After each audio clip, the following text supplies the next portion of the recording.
आज हम लोग सीखेंगे कि हम किसी भी प्रकार की न्यूमेरिकल को कैसे हम सॉल्व करें, how to solve any numericals. Numerical में मैथमेटिक न्यूमेरिकल हो सकता है, केमिस्ट्री न्यूमेरिकल हो सकता है, फिजिक्स न्यूमेरिकल हो सकता है।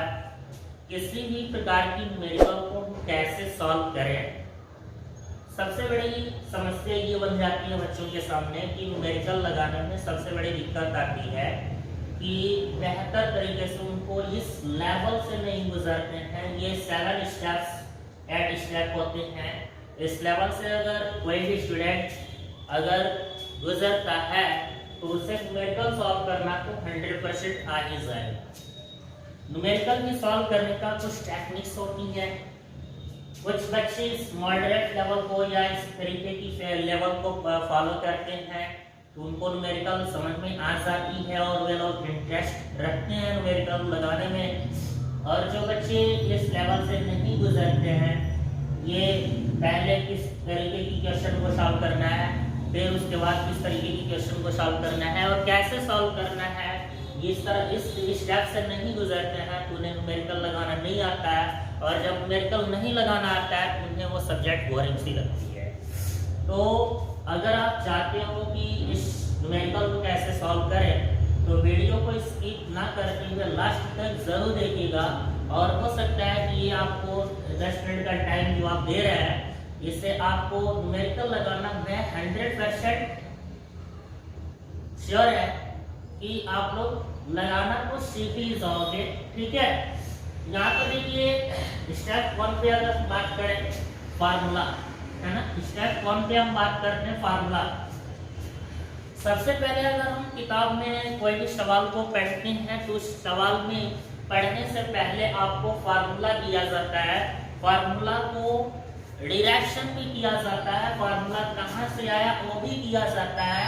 लेकिन सिर्फ और सिर्फ टीचर आपको पहले फार्मूला बता देते हैं तो स्टूडेंट को भी सबसे पहले फार्मूला लर्न कर लेना चाहिए। हल्का फुल्का ही सही, किसी भी तरीके से फार्मूले को फोकस कर लेना चाहिए, फार्मूले को पहले पढ़ लेना चाहिए। बहुत ऐसे स्टूडेंट होते हैं सबसे पहला टारगेट बनाते हैं कंसेप्ट, और ये सबसे बड़ी गलती करते हो आप। जब सबसे पहले कंसेप्ट पर फोकस करते हो और आपको फार्मूला क्लियर ही नहीं है कि हम किस कंसेप्ट पर किस तरीके से हम वहाँ इस जगह पे जाए तो पहले कैसे हम कंसेप्ट को क्लियर कर पाएंगे, ये नहीं हो पाता है। और यदि हो भी जाता है कंसेप्ट तो आपको कंफर्म तरीके से फार्मूला आपको समझ में नहीं आती है और कंसेप्ट कर लेने से डायरेक्ट आप क्वेश्चन को हार्ड मतलब जंप करते हो और यही कारण है कि आपको क्वेश्चन सॉल्व करना क्लियर नहीं आती है। यहाँ पर फार्मूला आपने बना, फार्मूला को आपने पढ़ा, समझा, जाना, याद नहीं किया, बिल्कुल ओनली पढ़ा, रीड किया। पढ़ने के बाद जब इसको आप पढ़ लेते हो तो फिर आप आ जाइए कंसेप्ट पर। जब आप कंसेप्ट पर आ जाते हो, फार्मूला का कंसेप्ट पर, तब हमको थोड़ा बहुत ओवरव्यू मिला होता है पहले से कि फार्मूला में जैसे मान लो कि न्यूटन का नियम F=m है, तो इसमें आप कवर कर लीजिए कि A क्या है, m क्या है और F क्या है। अगर आपके पास एक फार्मूला है S=d + ½ तो आप इसमें कवर कर लीजिए कि इसमें S क्या है, U क्या है, T क्या है, A क्या है। इस चीज को आप सीख लीजिए कि उसमें हो क्या है। फार्मूला भी आपको पहले कवर कर लीजिए, फार्मूला में पढ़ लीजिए कि F बराबर फोर्स होता है, बल होता है, और M बराबर मास होता है, द्रव्यमान होता है, और A बराबर एक्सेलरेशन होता है अर्थात त्वरण होता है। तो आप इसे क्लियर कर लीजिए पहले ही फार्मूला में ही कि यह F और M और A है क्या। मतलब फार्मूला को वेरीफाई कुछ हद तक जान लीजिए ओवरव्यू। अब ये ओवरव्यू करने बाद कंसेप्ट पर चलिए और ये सिद्ध कीजिए कि वह F बराबर M न्यूटन ने किस प्रकार से उसको वेरीफाई किया था। ऐसा ही यही सूत्र ही नहीं बल्कि फिजिक्स के हर एक सूत्र को भी आप देख सकते हो। अगर मैथमेटिक्स से हो तो मैथमेटिक्स की हर एक सूत्रों को आप देखिए कि त्रिकोणमिति का सूत्र है sin² थीटा + cos² थीटा कहाँ से आ रही है, =1 कैसे हो रही है, पाइथागोरस प्रमेय होता है, hypotenuse square perpendicular square + base square, ये कहाँ से आ रहा है। आपको हर एक सूत्रों खुद वेरिफिकेशन कर लीजिए, जान लीजिए, समझ लीजिए और फिर उस हिसाब से ये कॉन्सेप्ट को क्लियर करने के बाद पुनः एक बार और फार्मूला कर चलिए, यानी फार्मूला कंसेप्ट को एक बार रीड कर लीजिए और रीड करने के बाद ये यहाँ पर थोड़ा बहुत आपको कवर हो जाता है, फार्मूला आपका कवर हो जाता है और कवर होने के बाद आपको समझ में आ जाता है कि फार्मूला क्या है और कंसेप्ट क्या है। मानते हैं आपको 50% कवर हो गया। फार्मूला और कंसेप्ट में अच्छी तरीके से 50% आपने कवर कर लिया, पढ़ लिया, समझ लिया। फर्स्ट टाइम में आपने 50% आपने उसको कवर कर लिया। अगर आपने दिल से और मन लगा करके अब समझा होगा, तब की बात कर रहा हूँ।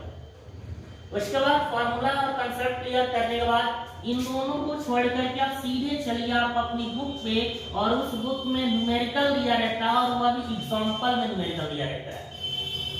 बुक की जो एग्जांपल्स होती हैं वह कैसे बच्चे फार्मूला और कंसेप्ट को पढ़ने के बाद डायरेक्ट न्यूमेरिकल को टच करते हैं, डायरेक्ट क्वेश्चंस को टच करते हैं, सीधा क्वेश्चंस भी आते हैं और यही कारण है कि किसी भी प्रकार की क्वेश्चंस को सॉल्व नहीं कर पाते हैं। बीच में क्या होता है कि इसी न्यूमेरिकल एग्जांपल को आप पढ़ते हैं, पढ़ने के बाद आप कंसेप्ट और फार्मूला को देखते हैं। एक फार्मूला एक कंसेप्ट पर आपका एक छोटा सा न्यूमेरिकल एग्जांपल के तौर पे समझा देता है। समझाने के बाद अगर पहला न्यूमेरिकल आपको समझ में आ जाता है एग्जांपल, तो आप सोचते हो कि इसका क्वेश्चंस लगाना शुरू किया जाए। नहीं, आप क्वेश्चन ना लगा करके पूरे न्यूमेरिकल को आप पूरी जो एग्जांपल्स न्यूमेरिकल है उसको समझिए, और अगर एग्जांपल समझ में नहीं आ रहा है तो पुनः आप कंसेप्ट पर चलिए, जो 50% आपका कंसेप्ट क्लियर है। अगर यहाँ से पुनः कंसेप्ट पर चलेंगे और फार्मूला पे चलेंगे तो आपको फार्मूला और कंसेप्ट 100% समझ में आना शुरू हो जाएगा, है ना। 80%, 90%, 99% आपको पूरा कंसेप्ट क्लियर होना शुरू हो जाएगा। फाइनल आप जब इजी न्यूमेरिकल को आप सॉल्व कर ले रहे हो, एग्जांपल को देखकर, एग्जांपल को समझकर, तो 100% आप इजी न्यूमेरिकल के बाद आ जाइए hard numerical of example. Example में जितने भी हार्ड न्यूमेरिकल है, हार्ड न्यूमेरिकल में क्या होता है कि 5 सूत्र, 7 सूत्र, 4 सूत्र या फार्मूला का यूज करके फर्स्ट क्लास का एक बड़ा सा लंबा सा न्यूमेरिकल बनाता है और उसमें बच्चे किस फार्मूले को कब और कैसे लगाएंगे समझ में नहीं आती है। उसके लिए आपको पुनः आपको कंसेप्ट पर ही जाना होगा। एक बार और फिर से एक बार कंसेप्ट पर जाइए, कंसेप्ट को टच कीजिए। मैं बता दूं कि कंसेप्ट और फार्मूला को बार बार ट्राई करेंगे तो 100% हमारा वह लेसन, वह टॉपिक, वह न्यूमेरिकल हमारे लिए इजी होता जाएगा। फाइनली आप हार्ड न्यूमेरिकल ऑफ एग्जांपल को आप पुनः कंसेप्ट पर देखने के बाद पुनः सवाल को ट्राई करेंगे, पुनः यहाँ पे सवाल को आएंगे और इससे क्या होगा कि हार्ड न्यूमेरिकल भी आपको समझ में 100% आएगी। जिस भी सवाल को आप समझने की कोशिश करते हो तब की बात कर रहा हूं मैं। तो आप स्टेप 4 पे आ गए, स्टेप 4 तक आप इतना कवर कर लीजिए। मैं पूरी स्टेप 4 पे आते आते मैं बता दूं कि 60% आप फार्मूला एंड कंसेप्ट को क्लियर कर देते हो, 60-70% तक आप कवर कर जाते हो। फाइनल क्या होता है कि अब इजी न्यूमेरिकल और हार्ड न्यूमेरिकल की जो एग्जांपल है लगा लेते हो, तो स्टेप नंबर 5 पर आ जाइए। और स्टेप नंबर 5 पर पहले यदि जंप करोगे तो 100% आपको समझ में नहीं आएगी। जब इन दोनों न्यूमेरिकल और जो है एग्जांपल वाले, अगर देखिए एग्जांपल का कोई इंपॉर्टेंट नहीं होता तो आपकी बुक में एग्जांपल देता ही नहीं।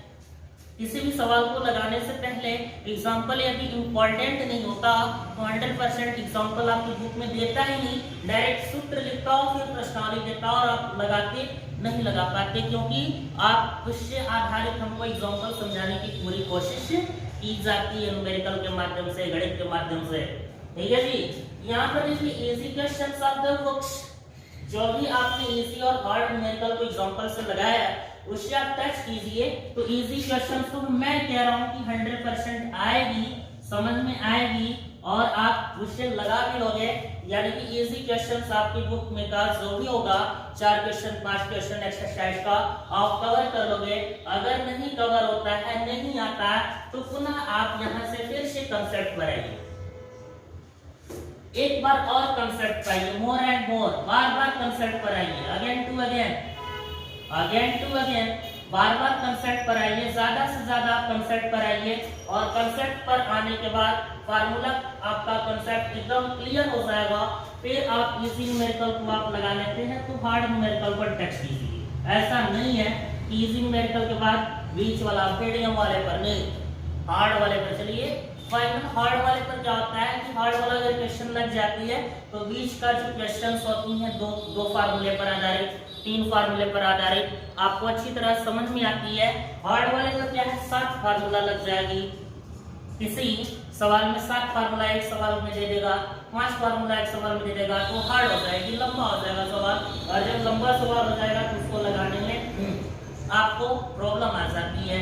तो उसको कवर करने के लिए कंसेप्ट फार्मूला पर विशेष आपको फोकस करना होगा।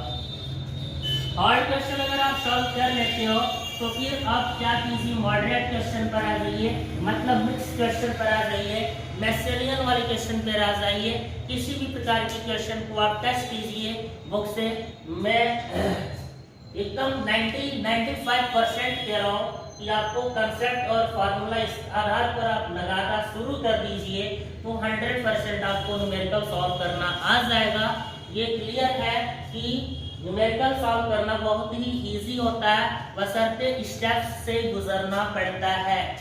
कभी मुझे भी न्यूमेरिकल लगाने में प्रॉब्लम आया करता था, मैं क्वेश्चंस को अटैक करता था, नहीं आता था, फिर अटैक करता था, नहीं आता था।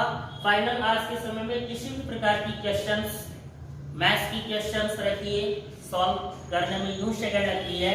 रीजन ये है कि मैंने ये अपनी एक्सपीरियंस को, अपनी फीलिंग को आपके पास प्रस्तुत किया।